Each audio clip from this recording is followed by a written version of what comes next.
Get my butt over here. Yeah, we're always glad to see you. Welcome home. Do some praying and some learning. Now I don't have to message it to you. Yeah. Always glad. I get him back at the hospital at the crack of dawn tomorrow. Okay. More tests?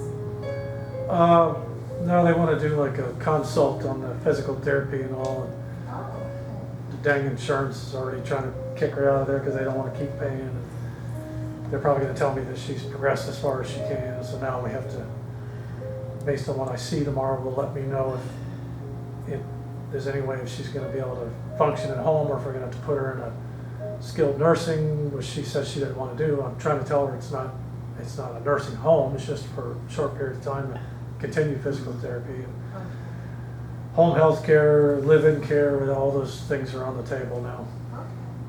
24 care, you know, if she's bedridden, still Okay. sucks, but I have to Well, battle it one day at a time. yeah, one day at a time. Good evening. I'm Reverend Dr. Jeffrey Goodine, pastor of Church on Wheels Spoken Word out of Deltona, Florida. This is another edition of Bible Study 2024. Like us on YouTube at Pastor Jeffrey Goodine. Subscribe and hit the bell to be notified. Like us on Facebook. Follow us on our Facebook group page, Church on Wheels, Let the Good News Roll. Facebook Live, Jeffrey Goodine. Twitter, which is now X, at Goodine Jeffrey. Instagram, Goodine Jeffrey. And Clubhouse, Church on Wheels Ministry. Thank you all for tuning in today. We are continuing our study into fasting. We're using the book Fasting for a Spiritual Breakthrough by Elmer Towns. And tonight we're going to cover the St. Paul fast. The St. Paul fast. Now this fast is for wisdom and decision making. Now, whenever we're talking about a big decision we have to make or, you know, something like this is one of those fasts for that. Now, this usually the St. Paul fast is an individual fast. This is because you're the one that have to make a decision. So it's usually a lonely fast or an individual fast. Now, I didn't say it couldn't be a group fast, but what happens in a group fast, when you talk, everybody's going to come up with different solutions. So, I mean, you know, mainly this is a decision that you have to make, and it's a big decision that you have to make.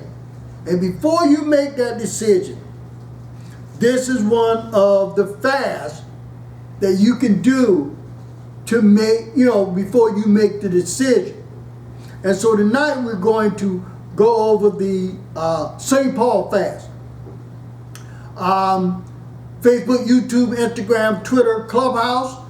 If you want a copy of the handout, send me an email at pastorjeffreygoodine@gmail.com. That's pastorjeffreygoodine@gmail.com. And you will be added to the list and you will get a copy of the handout so that you can follow along with us in Bible study. So tonight, the St. Paul fast. Now this fast in the handout here is because life will present all of us with major decisions. We can all benefit from the St. Paul fast at some time in our lives. It involves focusing on our choices instead of our foods and praying our decisions through to successful conclusions. It is a means of admitting you must do something about the problem. Now, this is kind of, I remember doing a sermon a while back, what to do when you don't know what to do, but something has to be done. You know, you don't know what to do, But what am I to do when I don't know what to do? But I know something has to be done. And this is one of the avenues that you can use. Now, at the beginning of this, the basis of all of our fasting is in Isaiah chapter 58. And in verses 1 through, I think it's 1 through 8. Well, really, it's talking about, when we basically in Isaiah, is that the people were fasting, but they were doing it wrong. And so God asked the question: Is this not the fast that I ask you to do? He's saying here that you fasting and you're strifing and debating and it's just you're doing it wrong, more or less. So he said, is this not the fast that I have chosen? Not what you've chosen, but what I have chosen. You don't remember that. It's not this the fast that I have chosen. And so tonight, in Isaiah 58 and verse 8, this is, and I'm reading from the King James Version, says, then shall thy light break forth as the morning, and thine health shall spring forth speedily, and thy righteousness shall go before thee. The glory of the Lord shall be thy reward. And with a focus on then shall thy light break forth as the morning. Now, whenever there's a decision and things that we have to make, and we've made decisions. Look, we've made decisions before without doing the St. Paul fast. Okay? We made some good decisions and we made some bad decisions. Now, we've done those before. So we ought to recognize that we have made bad decisions in the past. And hopefully we won't make any in the future.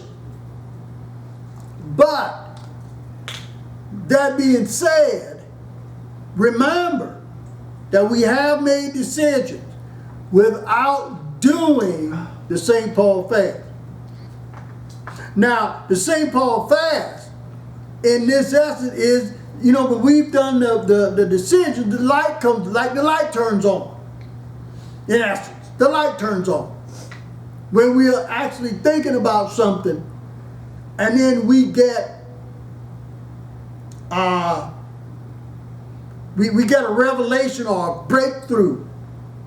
That in essence is the light that breaks forth as the morning. That yes, this is the decision. Now, sometimes that light that we think that breaks through in the morning is a bad decision. But it's a decision nonetheless. And that decision may not have come from God. That may be a decision that we come to. But God would never lead us astray if we listen to Him in His thought process. We won't be led astray. So, in the handout tonight, in Isaiah 58 and 8, God gives us the light that breaks through, that breaks into our thinking. When we're thinking about a problem, that's that light. The light is His perfect will for our lives. That is when we turn it over to Him and He gives us this answer to our decision, or answer to our problem. That is the light that breaks through like the morning. But we have to follow that. Now, that's the will He has for our lives. And a lot of times, if not all the time, His will for our lives is different from our will for our lives. And sometimes, and we've done this before, we've made a decision and we didn't like the decision. We made it. We know it was an option. But we say, I don't have any other choice, and I don't know if it's going to work or not. It is that point when you have done all you could do, nothing else you could do. That breakthrough, that's from God.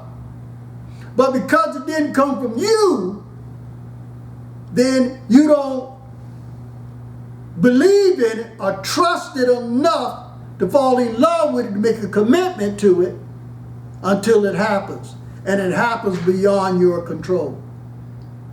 And that's when you say it had to have been God. That's when you give him the credit. It had to have been God. And you know it was. And you know it was. So the foundation of the St. Paul fast is Acts 9:9. And this is Acts chapter 9, verse 9. Now, if you want to think about, this is, again, talking about Paul on his road to Damascus. And that's what this fast is named for. Acts chapter 9, verse 9 says, and he was 3 days without sight, and neither did eat nor drink.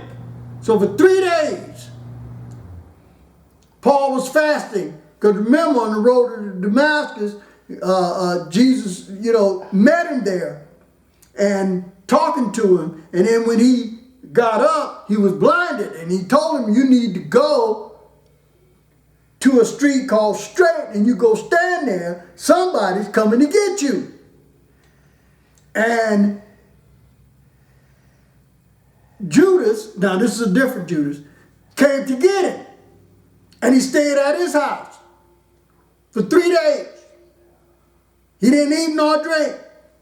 And then that's when he sent Ananias over there. He told Ananias to go over there and touch him so he can receive his sight. But he was 3 days there. And really, the 3 days that he was there, Paul had to make a decision as to what he was going to do. Because here he found himself useless, in essence. He was by himself. Even though he was in someone's home, he was by himself. And 3 days that he was at the house. 3 days.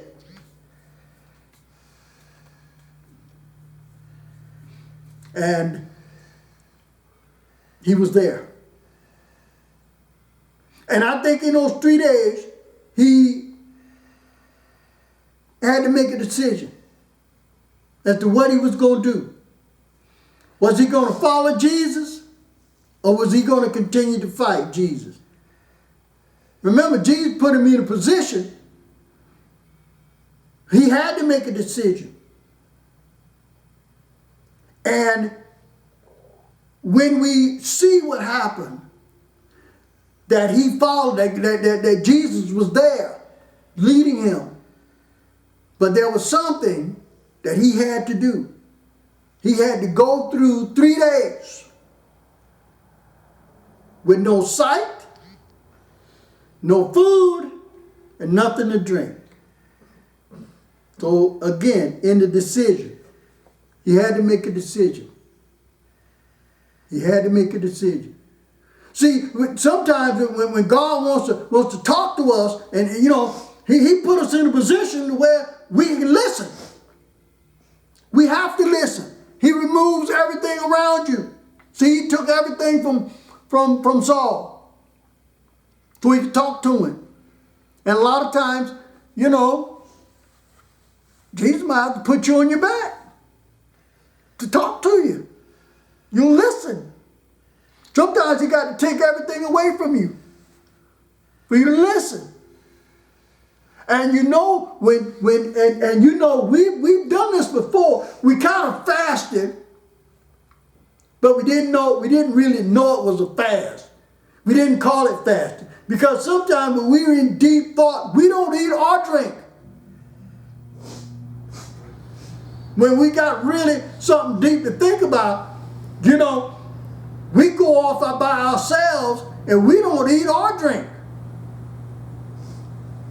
And then, you know, people say, well, what you worried about? And you know your favorite line, I got it, I ain't worried. But you ain't eating nor drinking. You're in deep thought. Because the decision has to be made.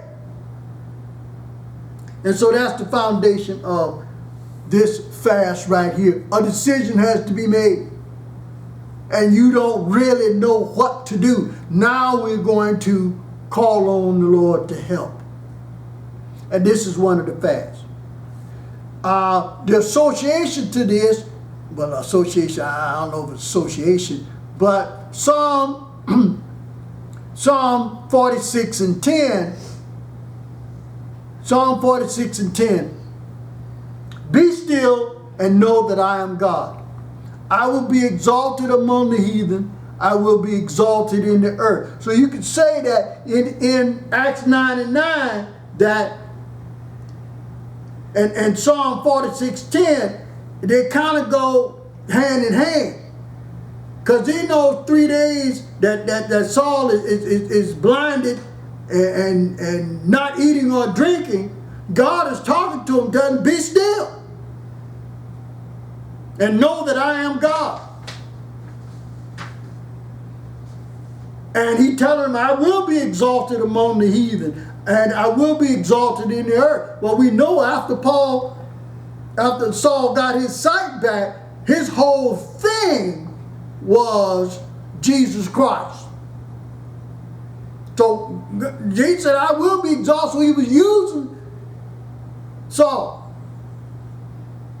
So this is where we get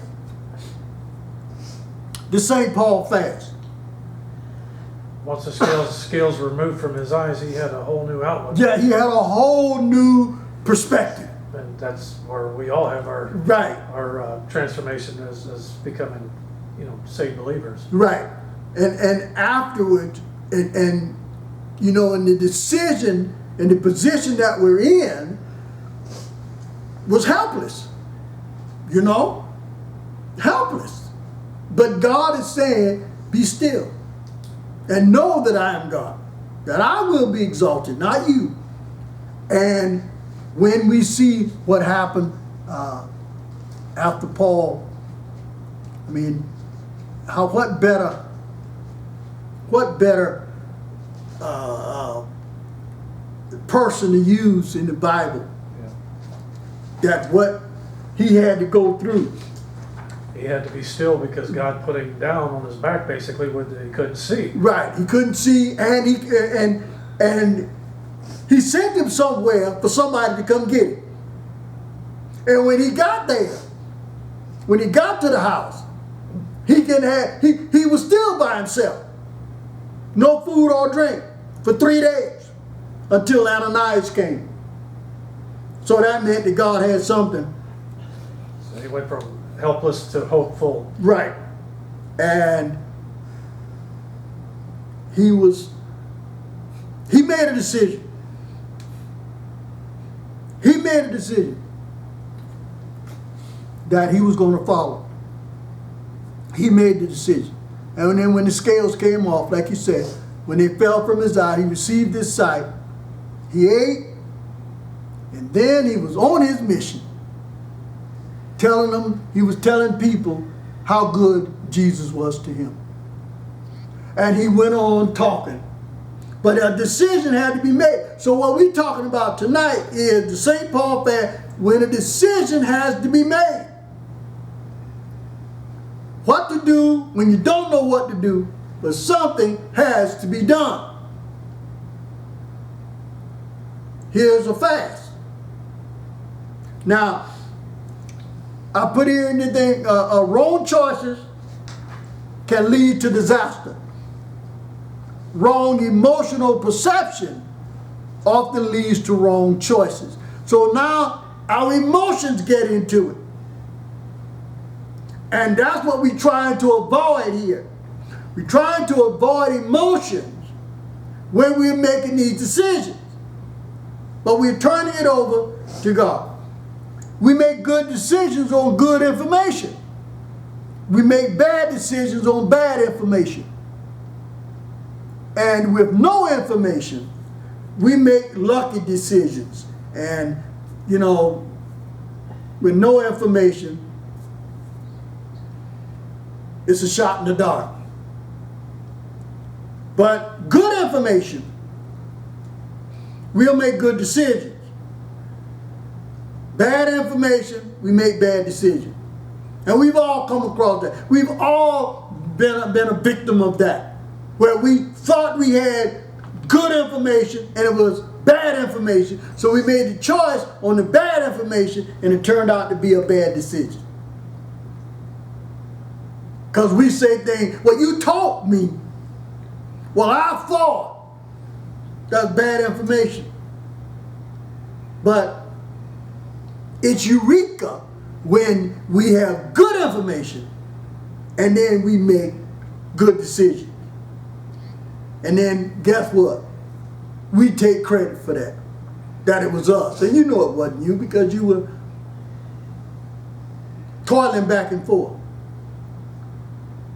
That was God talking to you.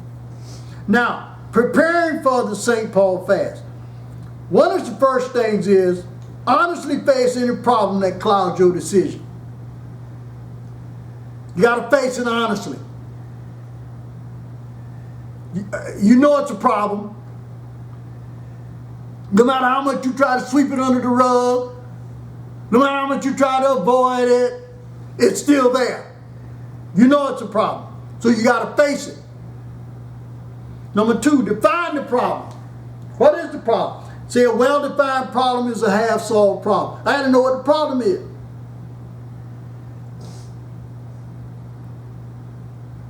And a lot of times the problem is us.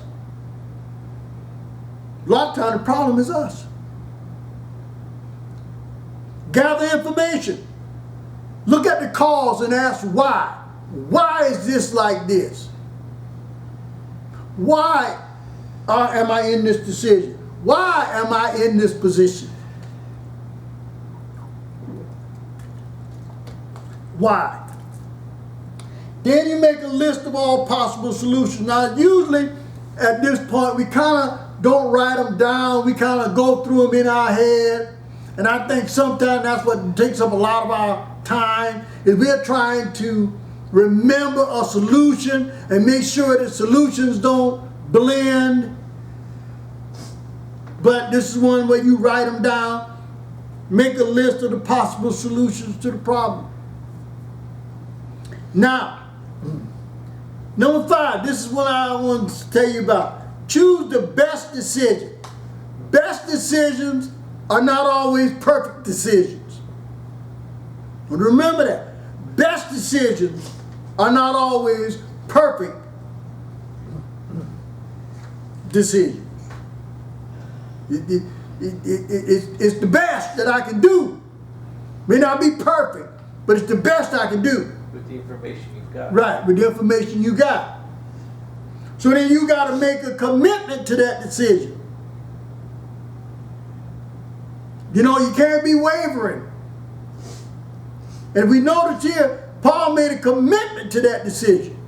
I mean, so much so until the people tried to kill him. Think about it. So much so to following Jesus and talking Jesus, the church folks were trying to kill him. Because he made a commitment to the decision. See, he made a commitment to follow Jesus. He didn't waver. He made a commitment. So, honestly face your problem. Define the problem. Gather information about it, which means asking the why question. Make a list of all your possible solutions. Go through the possible solutions. And then choose the best decision. It may not be perfect, but it's the best at the time. Best decision. Now, prescription for the St. Paul fast. And the first one is the foundation of it. Make time to listen for Jesus' voice. Take time to listen to Jesus' voice. That's a big one. Yes. Because see, in order for Paul to listen, Jesus had to put him on his back. Jesus had to put him on his back on the road to Damascus. Right where he was, he put him on his back and talked to him. And then Paul answered. He heard that voice. He heard that voice. So make time. You have to turn off everything around you in the world, all the noise that's going on distracting us, and you got to turn off your own stinking thinking. Yeah. Because our own stinking thinking will keep us from listening to God, because we're too busy thinking about our worldly desires and needs and wants, and we're got to do this, got to do that. Yes. Yeah. We got to turn that off, and that's. I didn't say it's impossible, but boy, we're gonna have to when it comes down time to making that decision. Now, and I put here one day, not eating food and liquor for 24 hours.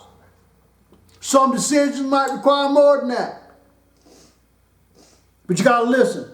Pray one day a week for 3 or 4 weeks. That would get you your 3-day fast. Or fast for 3 days. Now, you can fast longer in essence, but the St. Paul fast is a 3-day fast. And you can pray longer too. Right. 1 day a week. Right. That ain't much. It's not long. It's not, depending on how you're going to do this. 1 day a week for 3 or 4 weeks. But, that means you still thinking you got this problem 3 or 4 weeks. You got this problem 3 or 4 weeks. And again, you're looking for a solution. So you're fasting for the solution. Now look, this fast can be done with, simple things or major, but with our major problems, our major problems, this is where the fast comes in. B, ask and answer questions about yourself. Am I in the way? What is it that I'm doing? Where do I fit in this problem?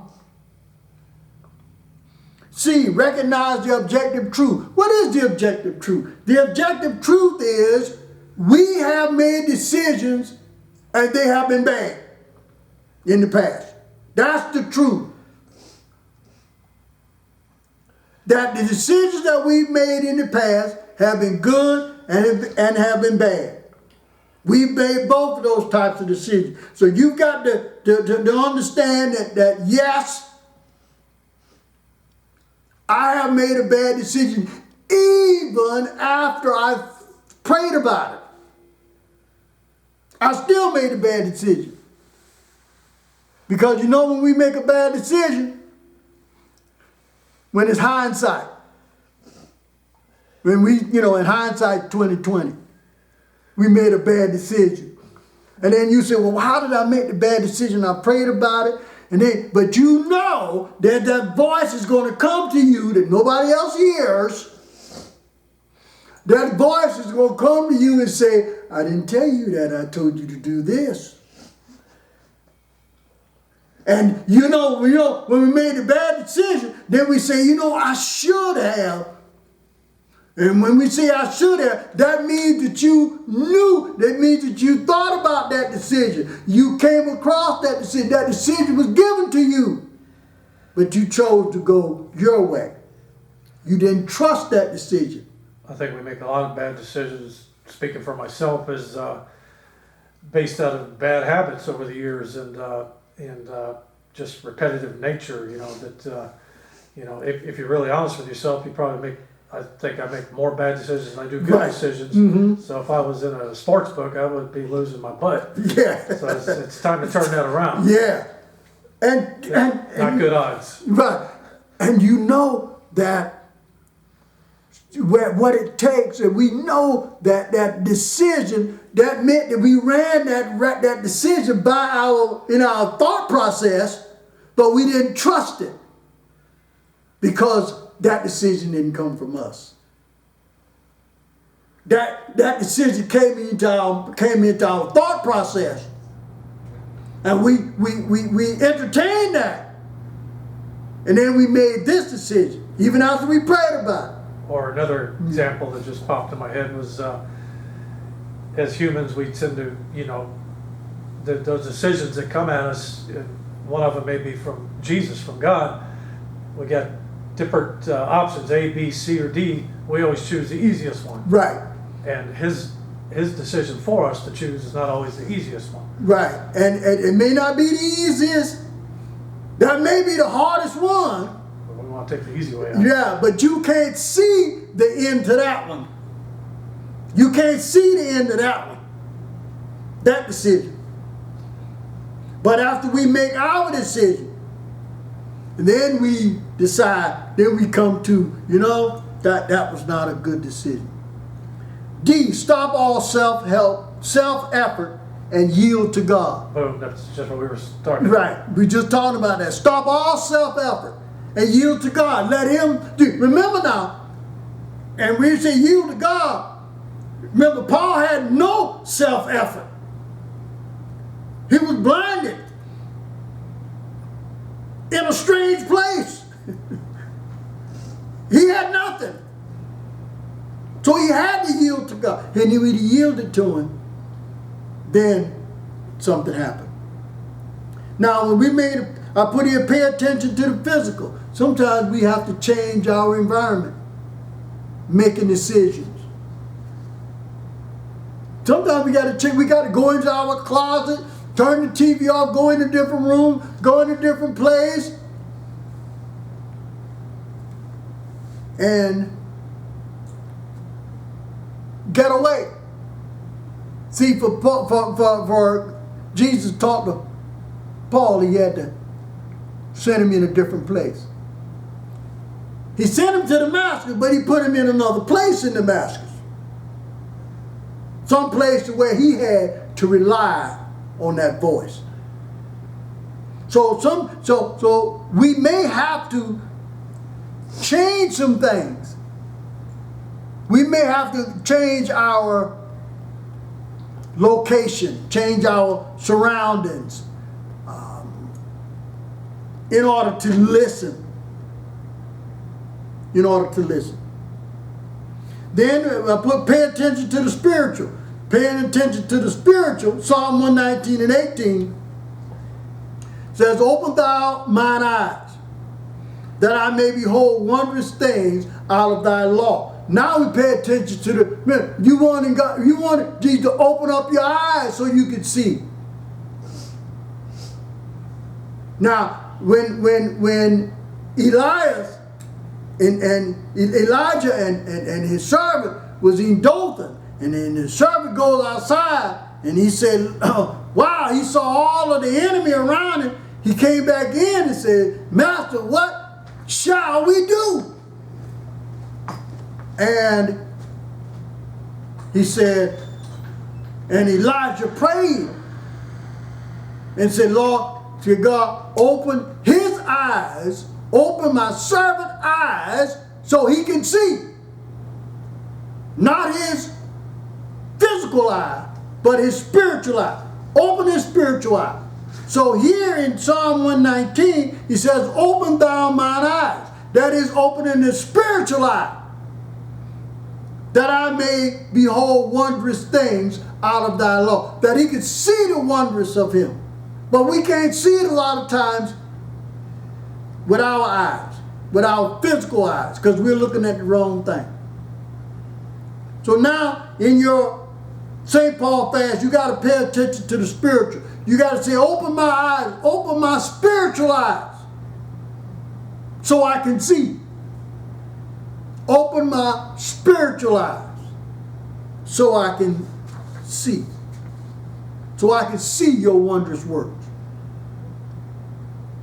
G, obey what you've learned. And now that's Proverbs chapter 3, 5, and 6. Now, you got to look at what is it that you've learned along the way. Proverbs chapter 3 says, trust in the Lord with all thine heart, and lean not unto thine own understanding. In all thy ways acknowledge him, and he shall direct thy paths. That means that when you're doing this fast, you're going to have to trust. You're going to have to trust that he's going to give you the right answer.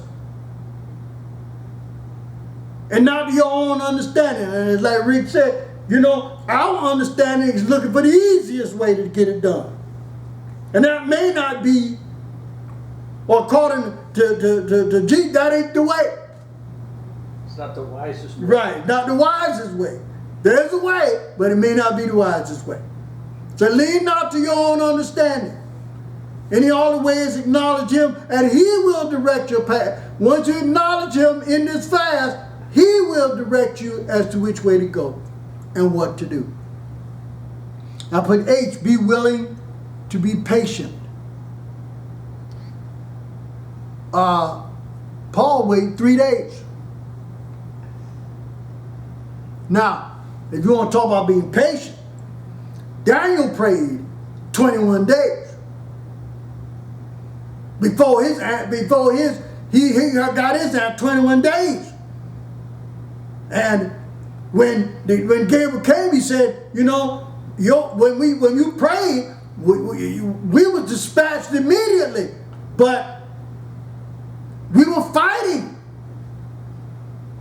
See, those demons around you are trying to protect their space. And so Gabriel said, wait a minute, you know, we heard you, Daniel. We were dispatched, but we were fighting. And a lot of times we have to fight the demons that's surrounding us. Our own understanding. Those demons around us. Let me ask you this. This one free. What if we had the ability to see the demons around us? Would you want to see that? Say we had some kind of, I don't know, magic pixie dust. I don't know, whatever.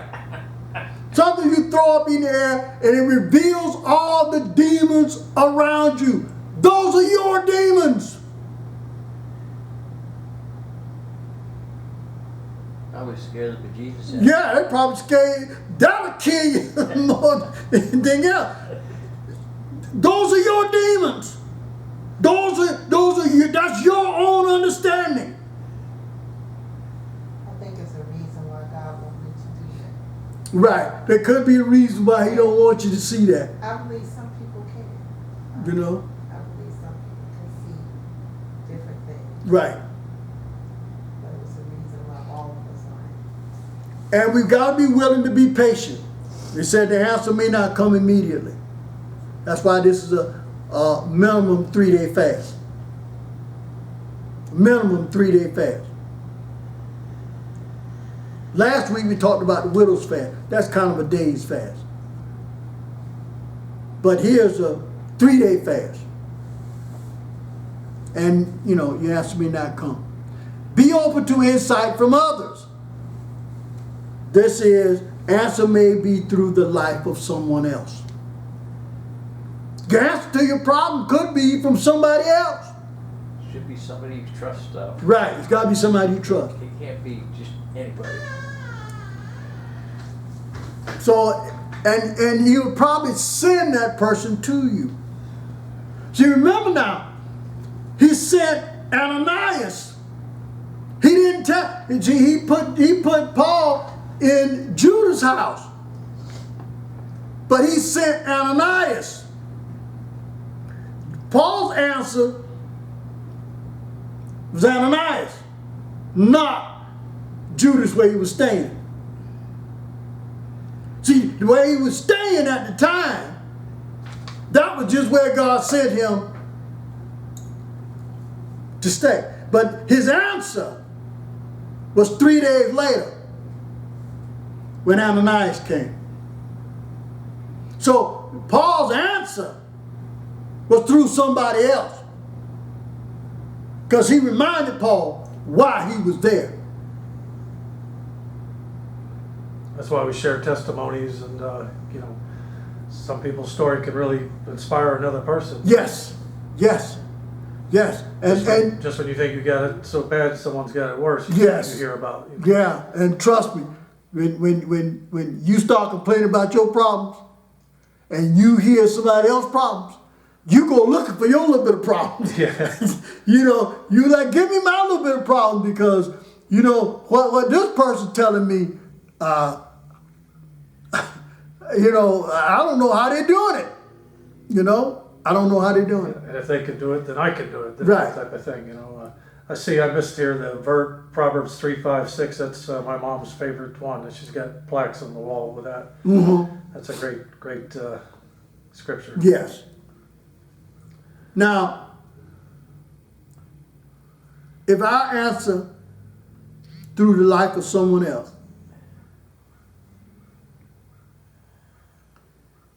we could see that Paul, through Ananias,